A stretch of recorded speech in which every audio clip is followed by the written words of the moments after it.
Om Swastiastu. Assalamualaikum warahmatullahi wabarakatuh. Salam sejahtera untuk kita semua. Shalom, nama budaya. Selamat siang semua, kami dari kelompok 5 akan menjelaskan materi ke-9 yaitu perumusan tujuan pembelajaran kurikulum darurat. Namun sebelum itu, izinkan kami memperkenalkan diri terlebih dahulu, mulai dari Winda. Baik, terima kasih atas waktunya. Perkenalkan, nama saya NKD Winda Hafsari Dewi dengan NIM 2112021018. Baik, perkenalkan nama saya Bagas Pradana dengan NIM 21120211020. Dan saya sendiri, Niwayan Rasti Pranyani dengan NIM 2112021023. Next slide. Nah, untuk materi yang pertama yaitu pengenalan kurikulum darurat. Apa itu kurikulum darurat?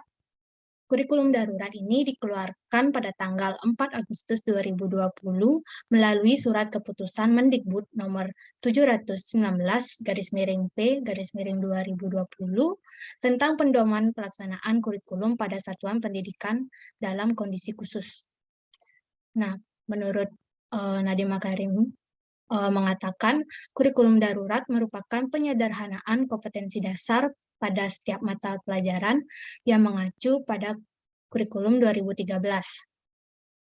Kurikulum darurat ini berfokus pada kompetensi yang esensial dan kompetensi yang menjadi syarat untuk melanjutkan pendidikan ke tingkat selanjutnya. Kurikulum darurat ini tidak diwajibkan kepada setiap sekolah dan setiap sekolah dapat memilih 3 opsi untuk melaksanakan kurikulum, yaitu yang pertama, tetap menggunakan kurikulum nasional, yang kedua menggunakan kurikulum darurat bagi satuan pendidikan yang membutuhkan kurikulum dengan standar kompetensi yang lebih sederhana, dan yang ketiga yaitu satuan pendidikan melakukan penyederhanaan kurikulum secara mandiri. Slide selanjutnya. Perumusan tujuan kurikulum darurat. Kurikulum darurat bertujuan untuk memberikan fleksibilitas bagi satuan pendidikan dalam menentukan kurikulum yang sesuai dengan kebutuhan peserta didik. Kurikulum ini dapat diterapkan pada jenjang PAUD, SD, dan SMA-SMK. Baik, untuk materi selanjutnya akan dijelaskan oleh Winda. Untuk waktu dipersilakan. Baik, terima kasih atas waktunya, Rasti. Jadi di sini saya akan menjelaskan tentang unsur dalam perumusan tujuan pembelajaran yang mana tidak jauh berbeda dengan kurikulum 2013. Unsur ini dikenal sebagai unsur ABCD, di mana A merupakan audience, B merupakan behavior, C merupakan condition, dan D merupakan degree. A atau audience merupakan hadirin atau peserta yang dibimbing, yang mana peserta yang dimaksud di sini adalah peserta didik seperti siswa, mahasiswa, pelajar, dan sasaran didik lainnya. Dalam kurikulum darurat, kita harus dapat mengidentifikasi objek dan subjek tujuan pembelajaran. Dari situ, maka kita dapat menentukan cara terbaik untuk memenuhi kebutuhan peserta, serta penyusunan program pembelajaran yang sesuai dengan situasi dan kondisi sekarang, yang merupakan hal-hal yang perlu diperhatikan. Contohnya, peserta didik, mahasiswa, siswa, dan pelajar lainnya yang sudah saya jelaskan sebelumnya. Yang kedua adalah behavior atau perilaku, yang merupakan perilaku yang harus ditunjukkan audiens atau peserta didik pada akhir pembelajaran, yang mana terdiri dari beberapa aspek, yaitu sikap, pengetahuan, dan keterampilan. Unsur perilaku ini dirumuskan dalam bentuk kata kerja yang dapat tercapaiannya dapat diukur, diamat, dan dapat diuji, atau yang dimaksud kata kerja operasional. Jadi, kata kerja ini menggambarkan hasil perilaku secara spesifik sesuai dengan apa yang telah dipelajari. Contohnya, peserta didik dapat membuat descriptive text, di mana membuat merupakan perilaku yang diharapkan sudah tercapai oleh siswa. Yang ketiga adalah condition. Condition atau kondisi merujuk pada kondisi di mana peserta didik diharapkan dapat mencapai kondisi tertentu agar mencapai suatu perubahan. Kondisi yang diharapkan dari peserta didik pun harus disesuaikan dengan kondisi terkini agar dapat tercapai. Unsur kondisi dirumuskan dalam bentuk kata kerja sebagai jawaban dari aktivitas apa yang dilakukan siswa agar hasil yang diharapkan bisa tercapai. Contoh, peserta didik melakukan latihan secara berkelompok untuk memecahkan soal terkait analisis song, di mana melakukan latihan secara berkelompok merupakan condition. Yang keempat adalah degree atau perbandingan, di mana merupakan aspek membandingkan kondisi peserta didik sebelum dan sesudah menerima bahan ajar. Perbandingan ini menggunakan tingkatan, di mana jika peserta didik tidak mencapai tingkat terendah yang diterapkan oleh pendidik, diartikan sebagai belum mencapai tujuan yang diharapkan pendidik setelah pembelajaran selesai. Contohnya, peserta didik dapat menjawab contoh soal mengenai caption dengan tepat, di mana dengan tepat merupakan perbandingan yang diharapkan. Adapun contoh tujuan pembelajaran yang baik yang mencakup keempat unsur tersebut, yaitu peserta didik dapat membuat teks argumentatif secara individual dengan benar, yang mana peserta didik merupakan audiens, dapat membuat teks argumentatif merupakan behavior, secara individu merupakan condition, dan dengan benar merupakan degree. Next slide. Terima kasih. Dalam menyusun tujuan pembelajaran kurikulum darurat, guru butuh perencanaan skema pelaksanaan pembelajaran yang tersusun dengan baik supaya implementasinya lancar, seperti yang pertama adalah kegiatan pendahuluan. Dalam kegiatan pendahuluan, guru mempersiapkan peserta didik untuk mengikuti proses pembelajaran, yaitu melakukan persepsi atau menghubungkan materi sebelumnya dengan materi yang akan dipelajari.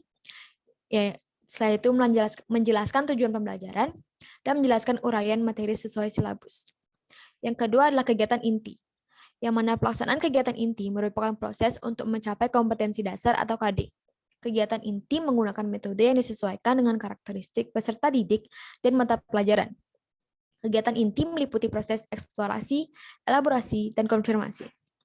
Yang ketiga dan yang terakhir adalah kegiatan penutup, yang mana meliputi penyelesaian hasil belajar yang telah dilakukan, kegiatan penilaian, pemberian umpan balik, dan memberikan tugas kepada peserta didik, serta menyampaikan rencana pembelajaran pada pertemuan berikutnya. Next slide. Dalam membentuk atau merumuskan tujuan pembelajaran, supaya proses pembelajaran terstruktur dan terfokus, sebagai guru perlu memperhatikan beberapa faktor berikut. Yang pertama adalah faktor guru. Dalam proses pembelajaran jarak jauh, peran guru sangat berpengaruh dalam meningkatkan efektivitas belajar mengajar. Jika guru dalam menyampaikan materi dengan metode atau bersifat monoton, maka sulit bagi peserta didik dalam memahami apa yang disampaikan oleh guru. Yang kedua, faktor peserta didik. Pelaksanaan pembelajaran jarak jauh sangat erat kaitannya dengan peserta didik. Dalam pembelajaran jarak jauh, peserta didik tetap bertanggung jawab untuk menyelesaikan tugasnya yang diberikan oleh guru. Selain itu, jika peserta didik merasa bosan akan berdampak pada sulitnya beradaptasi dalam pembelajaran jarak jauh. Yang ketiga, selama proses pembelajaran jarak jauh, faktor keluarga adalah yang terpenting.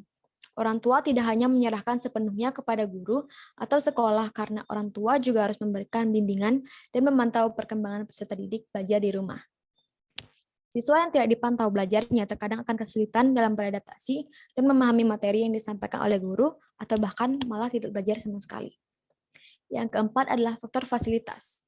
Fasilitas adalah salah satu faktor yang paling penting dalam pembelajaran jarak jauh. Karena di masa pandemi COVID-19, fasilitas menjadi alat dalam melancarkan proses pembelajaran. Fasilitas yang sangat dibutuhkan dalam pembelajaran jarak jauh berupa laptop, gadget, internet, dan sebagainya.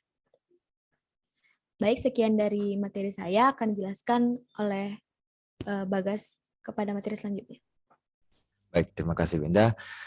Kembali bersama saya Bagas. Jadi di sini saya akan menjelaskan tentang contoh RPP atau Rencana Pelaksanaan Pembelajaran Kurikulum Darurat kelas 9 SMP mata pelajaran Bahasa Inggris. Nah, ini adalah RPP-nya. Jadi ini adalah RPP dari Sekolah SMP Negeri 2 Rendang dengan mata pelajaran Bahasa Inggris kelas 9, materi pokoknya yaitu teks prosedur dan alokasi waktu 80 menit. Dan di sini bisa kita lihat ada tujuan pembelajaran, ada penjelasan apa yang akan dipelajari di sini dan apa yang menjadi tujuan dalam pembelajaran yang satu ini. Di sini ada fasilitasnya, ada media alat bahan, ada fasilitas untuk materinya sendiri. Next, lalu ini adalah langkah-langkah pembelajaran. Jadi yang seperti dijelaskan oleh Winda, ada kegiatan pendahuluan, kegiatan inti, dan penutup. Pendahuluan lebih seperti pengenalan, ada berdoa atau salam-salam, lalu mengingatkan sedikit tentang materi sebelumnya atau minggu lalu menjelaskan tentang motivasi atau tujuan manfaat yang untuk mempelajari materi yang sekarang ini. Lalu guru menjelaskan aktivitas yang akan dilakukan nanti di pelajaran ini. Ada di kegiatan inti ini, ada kegiatan inti, ada proses pembelajaran, ada kegiatan literasi, critical thinking, collaboration, communication, creativity, ini semua digunakan untuk mempelajari teks prosedur ini. Jadi lalu ada kegiatan penutup, yaitu penutup guru melakukan penilaian seperti yang sudah dijelaskan tadi, penilaian lalu memberikan tugas atau mengingatkan kembali begitu. Lalu sedikit di sini ada memotivasi kembali karena dijaga-jaga saja mungkin ada siswa yang sedikit kurang termotivasi untuk belajar. Lalu menutup kegiatan dengan berdoa juga. Lalu yang terakhir ada penilaian hasil pembelajaran. Di sini ya untuk penilaian tadi, jadi ada penilaian sikap untuk apakah disiplin atau tidaknya. Lalu ada penilaian pengetahuan melalui tes pilihan ganda atau uraian, atau observasi ataupun proyek juga bisa. Lalu ada penilaian keterampilan. Nah, ini untuk proyeknya, unjuk kerja kegiatan pelajaran atau produk untuk produk. Nah, ya begitulah materi dari saya. Untuk selebihnya saya kembalikan kepada moderator. Terima kasih. Baik, sekian pemaparan materi dari kelompok kami. Apabila ada kesalahan kata, saya mohon maaf. Dan untuk teman-teman yang memiliki pertanyaan, bisa disampaikan pada sesi diskusi. Saya tutup dengan para Mas Santi. Om Santi Santi Santi Om. Assalamualaikum warahmatullahi wabarakatuh. Salam sejahtera untuk kita semua. Shalom, Namo Buddhaya. Dan selamat siang.